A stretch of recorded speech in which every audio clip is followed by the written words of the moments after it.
अरे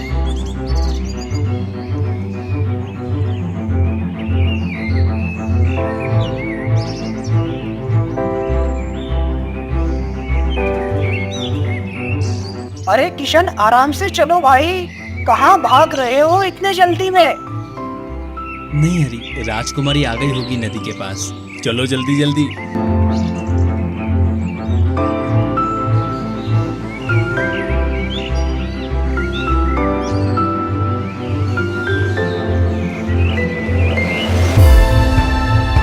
हाँ सच में, राजकुमारी कितनी सुंदर दिखती है।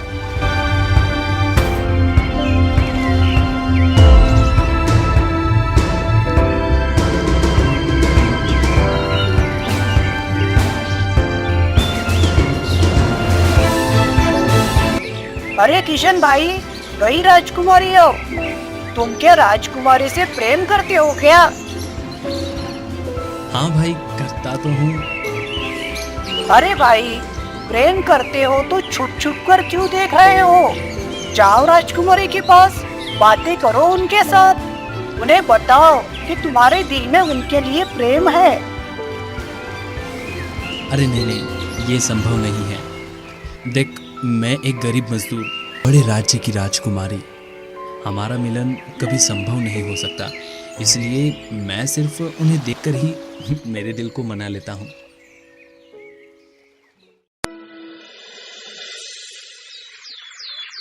बहुत समय पहले की बात है। उदयपुर नाम का एक राज्य था।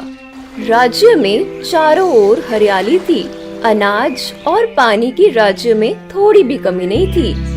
उस राज्य में महाराज उदय राज्य करते थे। महाराज उदय बहुत नेक दिल और ईमानदार राजा थे। वे अपनी प्रजा की बहुत सेवा करते थे और हर समय उनके मदद के लिए तैयार रहते थे। महाराज उदय के मनमोहक व्यवहार की वजह से आसपास के पड़ोसी राज्यों के राजा भी महाराज उदय के बहुत अच्छे मित्र थे। इसलिए उदयपुर को पड़ोसी राज्यों से संकट आने का थोड़ा भी डर नहीं था। इसी तरह उदयपुर में सभी खुशी खुशी उनका जीवन व्यतीत कर रहे थे, पर महाराज उदय खुश नहीं थे। महाराज, क्या हुआ है महाराज आपको? मैं पिछले 2-3 दिनों से देख रहा हूँ, आप बड़े उदास दिख रहे हो। राज्य पर कोई संकट आया है क्या, या हमारे हाथों से कुछ गलती हुई है? नहीं मंत्री जी, हमारे राज्य पर कोई संकट नहीं आया है, और तुम जैसे निष्ठावान लोगों के होने के बाद गलती होने की कुछ गुंजाइश ही नहीं है। मेरी उदासीनता का कारण कुछ और ही है। बताइए महाराज मुझे, मैं तुम्हें खुश करने के लिए कुछ भी कर सकता हूँ। देखो मंत्री जी, तुम राज्य का कारोबार संभालने में लगे रहते हो। मेरे दोनों पुत्र लोगों की समस्या सुलझाने में लगे रहते हैं। सैनिक हमारे राज्य की रक्षा करने में लगे रहते हैं। इस प्रकार तुम सब ने मिलकर राज्य को संभालने का बोझ उठा लिया है। अब बचा मैं, पर मेरे लिए कुछ काम ही नहीं बचा। इसलिए मैं दिन भर बैठा बैठा ये सोचता रहता हूँ कि मैं क्या करूँ, पर कुछ करने को मिलता ही नहीं। इसलिए मैं उदास हो जाता हूँ। महाराज, ये भी कोई समस्या है क्या? हमारे होते हुए हम आपको कुछ काम करने देंगे तो फिर हमारे होने का क्या मतलब है? आप इस राज्य की सुरक्षा के लिए कितने बड़े बड़े युद्ध लड़ते हो, वहाँ पर तो आपको अतोनात परिश्रम करना पड़ता है। फिर जब तुम अब राज्य में हो तो तुम्हारी सेवा करना और तुम्हें हो सके उतना सुख प्रदान करना, यही हमारा धर्म है। तुम्हारी बात ठीक है मंत्री जी, पर मैं ऐसा खाली नहीं रह सकता। कुछ तो होना चाहिए वक्त बिताने के लिए। ठीक है महाराज, मैं तुम्हारे मनोरंजन के लिए कुछ कथाकारों को बुलाता हूँ। वे तुम्हें कथा सुनाते जाएंगे और तुम्हारा मनोरंजन करते जाएंगे।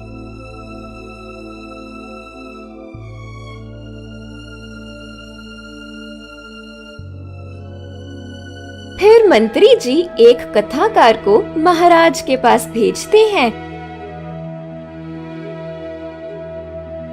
वह कथाकार कथा सुनने लगता है। महाराज को उसकी कथा सुनने में बड़ा आनंद आने लगता है।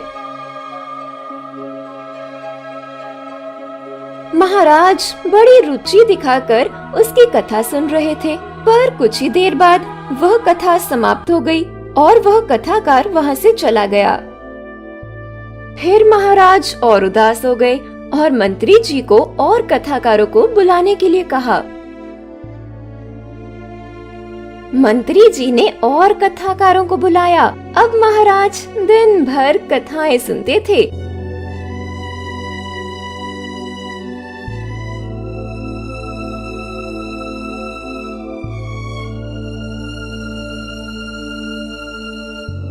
ऐसे ही कुछ दिन बीत गए। महाराज बहुत खुश थे और उनकी कथाएं सुनने की भूख दिनों दिन बढ़ती जा रही थी। पर महाराज को रोज रोज कथाएं सुनाते सुनाते कथाकारों की सोचने की क्षमता खत्म होने लगी थी और धीरे धीरे एक एक कर सभी कथाकार राजमहल से चले गए। महाराज फिर से उदास हो गए और क्रोधित भी हो गए। अब तो उन्हें कथा सुनने की लत लग गई थी। मंत्री जी, और कथाकारों को बुलाओ, मुझे और कथाएं सुननी हैं। और क्या ये छोटी छोटी कथाएं बताते हैं? मुझे तो ऐसी कथा सुननी है जो कभी खत्म ही नहीं होगी। जाओ लेकर आओ ऐसे कथाकारों को। महाराज, आपको कथाएं सुनाने के लिए मैंने हमारे राज्य के सभी कथाकारों को बुला लिया था, और उसमें से कोई भी कथाकार आपकी कथा सुनने की भूख नहीं मिटा पाया। अब ऐसा कोई भी नहीं बचा है जो आपको कभी नहीं खत्म होने वाली कथा सुना सकेगा। नहीं मंत्री जी, कोई तो होगा। आप जाओ और ढूंढ कर लाओ उसे। ठीक है महाराज। फिर मंत्री जी वहां से जाते हैं। वे राज्य में लोगों के पास जाते हैं और उनसे पूछते हैं, पर सभी को महाराज के कथा सुनने की आदत के बारे में पता था, इसलिए कोई भी तैयार नहीं होता। मंत्री जी, हमारे महाराज को क्या हुआ है? सिर्फ कथा सुनाओ बोलते रहते हैं। पहले तो ऐसे नहीं थे महाराज। मैं क्या बताऊं भाई, एक दिन मैंने महाराज को मनोरंजन के लिए एक कथाकार से कथा सुनाई। उस दिन से महाराज को कथा सुनने की लत ही लग गई। महाराज के इस लत ने हम सभी को परेशान कर रख दिया है। अब मैं कहां से लाऊं ऐसा कलाकार जो महाराज को कभी नहीं खत्म होने वाली कथा सुना पाएगा। मंत्री जी को कोई कथाकार नहीं मिलता, तो वह उदास होकर महाराज के पास आते हैं। क्या हुआ मंत्री जी? कहाँ पर है कथाकार? महाराज, मुझे ऐसा कोई भी कथाकार नहीं मिला जो आपको कभी नहीं खत्म होने वाली कथा सुना सके। महाराज, मेरी मानो तो आप ऐसी कथा सुनने वाली हट छोड़ दो। नहीं मंत्री जी, ऐसा कोई तो होगा जो मेरे अंत तक मुझे कथा सुनाता रहेगा। जाओ राज्य में घोषणा कर दो कि जो भी व्यक्ति मुझे कभी नहीं खत्म होने वाली कथा सुनाएगा, उसके साथ मैं अपनी पुत्री का विवाह कर दूंगा और उसे इस राज्य का राजा भी बना दूंगा। पर जो मुझे ऐसी कथा नहीं सुना पाएगा, उसे मैं जिंदगी भर के लिए कारागार में डाल दूंगा। ठीक है महाराज, जैसी आपकी आज्ञा। फिर मंत्री जी राज्य में ढिंढोरा पीटने के लिए सिपाही भेजते हैं। सुनो सुनो सुनो, सभी गांव वाले सुनो। सुनो सुनो सुनो, सभी गांव वाले सुनो। हमारे महाराज ने एक शर्त रखी है। जो भी व्यक्ति महाराज को कभी नहीं खत्म होने वाली कथा सुनाएगा, उसका महाराज राजकुमारी के साथ विवाह कर देंगे और उसे हमारे राज्य का राजा भी बना देंगे। पर यदि कथाकार ऐसी कथा नहीं सुना पाया तो उसे महाराज जिंदगी भर के लिए कारागार में डाल देंगे। सुनो सुनो सुनो, सभी गांव वाले सुनो। सिपाहियों की घोषणा सुनकर कुछ गांव वाले बहुत खुश हुए, पर महाराज कितने कथा प्रेमी है और उनकी कथा सुनने की भूख कभी खत्म ही नहीं होती, ये सभी को पता था। इसलिए किसी ने भी महाराज के पास जाने की हिम्मत नहीं थी। उसी समय किशन ने भी सिपाहियों की ये घोषणा सुनी और जैसे ही उसने राजकुमारी के साथ विवाह के बारे में सुना तो उसने इसे राजकुमारी को पाने का एक सुनहरा मौका समझा। राजकुमारी के साथ विवाह और इस राज्य का राजा। राजकुमारी के साथ मैंने मन से सच्चा प्रेम किया है, इसलिए भगवान ने मुझे राजकुमारी को पाने का एक सुनहरा मौका दिया है। मैं मेरी पूर्ण कोशिश कर महाराज को संतुष्ट करूंगा और राजकुमारी को पाकर ही रहूंगा। ऐसा सोचकर किशन राजमहल की ओर निकल गया। वह राजमहल में राजा के सामने गया।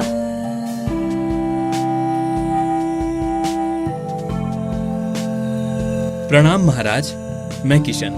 मैंने सुना है कि आपने एक शर्त रखी है, जो भी व्यक्ति आपको कभी नहीं खत्म होने वाली कहानी सुनाएगा तो आप उसका राजकुमारी के साथ विवाह कर देंगे। हाँ, सच सुना है आपने, और मेरी ये भी शर्त है कि मेरे संतुष्ट होने से पहले तुम्हारी कथा यदि खत्म हो गई तो मैं तुम्हें जिंदगी भर के लिए कारागार में डाल दूंगा।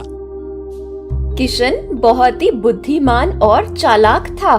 उसने कुछ सोचकर महाराज से कहा, ठीक है महाराज, मुझे तुम्हारी शर्त मंजूर है। किशन की ये बात सुनकर महाराज बहुत खुश होते हैं और फिर किशन महाराज को कथा सुनाना शुरू करता है। एक समय की बात है, विलासपुर राज्य में महाराज विलास राज्य करते थे। महाराज विलास बहुत ही प्रजा सेवक और नेक दिल राजा थे। राज्य के लोग खेतों में काम करते थे और ढेर सारा अनाज उगाते थे, पर इस राज्य की एक ही बड़ी समस्या थी कि उनके खेतों का वो अनाज उनके नसीब में नहीं होता था।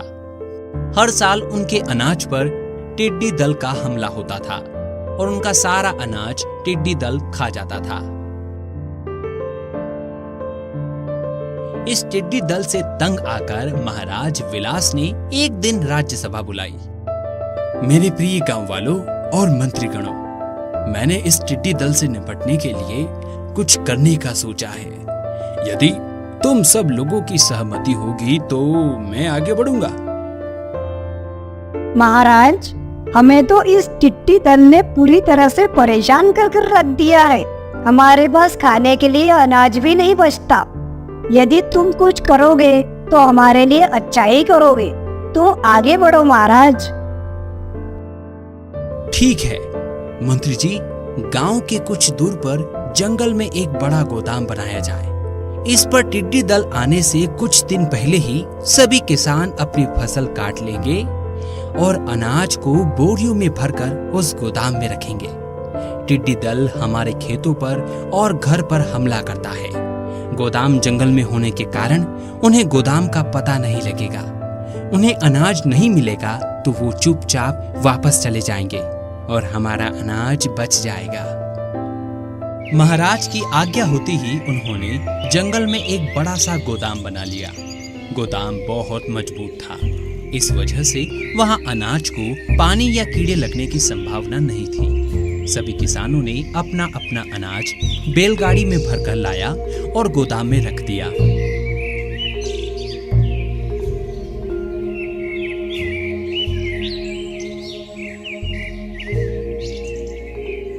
कुछ दिनों बाद टिड्डी दल आया।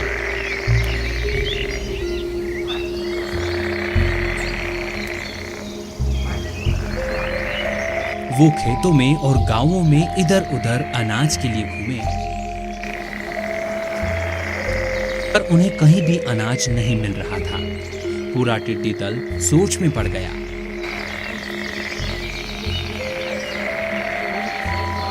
फिर उनके मुखिया ने उन्हें बताया,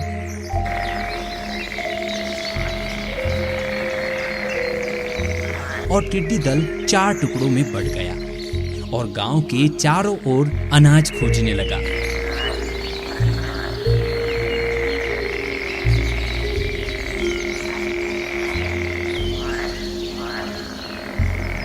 कुछ ही देर बाद कुछ टिड्डियां गोदाम के पास चली गई। गोदाम देखकर वे समझ गए कि गांव वालों ने सभी अनाज यहीं पर रखा है। कुछ ही देर बाद वहां पर सभी टिड्डियां आ गई, पर उन्हें कहीं से भी गोदाम के अंदर घुसने के लिए रास्ता नहीं मिल रहा था। सभी टिड्डियां गोदाम के इधर उधर से अंदर घुसने के लिए रास्ता खोज रही थी, पर उन्हें रास्ता नहीं मिल रहा था। अंत में उन्हें एक छोटा सा गड्ढा मिला। उस गड्ढे में से सिर्फ एक टिड्डी अंदर जा सकती थी और अनाज का दाना लेकर वापस आ सकती थी। तो फिर शुरुआत हुई टिड्डी के अनाज लूटने की। एक टिड्डी अंदर गई और अनाज का एक दाना लेकर आई। फिर एक टिड्डी अंदर गई और अनाज का एक दाना लेकर आई। फिर एक टिड्डी अंदर गई और अनाज का दाना लेकर आई। इसी तरह किशन वही वाक्य बार बार दोहरा रहा था। एक टिड्डी अंदर गई और अनाज का एक दाना लेकर आई। महाराज बड़ा ध्यान लगाकर सुन रहे थे। उन्हें लग रहा था कि अब तो टिड्डियों का अनाज लेकर जाना खत्म होगा, अब तो खत्म होगा। पर एक दिन चला गया, 2 दिन चले गए, महीने चले गए, तो भी किशन वही वाक्य बार बार दोहरा रहा था और टिड्डियों का अनाज लेकर जाना खत्म ही नहीं हो रहा था। अंत में महाराज को वही शब्द सुनकर क्रोध आ गया और उन्होंने गुस्से में किशन से कहा, अरे रुको, क्या वही शब्द बार बार दोहरा रहे हो? इन टिड्डियों का अनाज लेकर जाना कब खत्म होगा?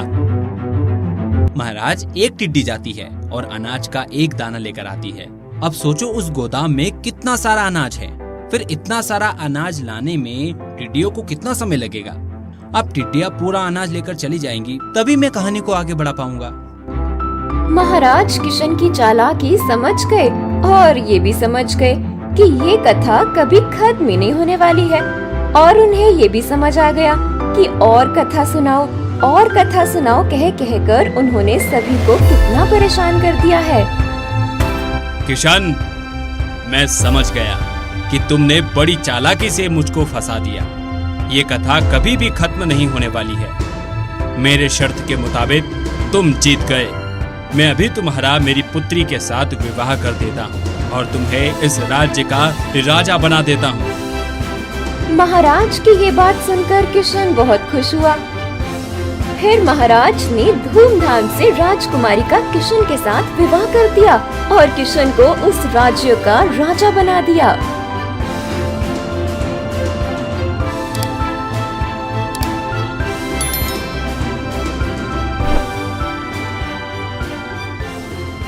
छोटी छोटी कथाएं बताते हैं।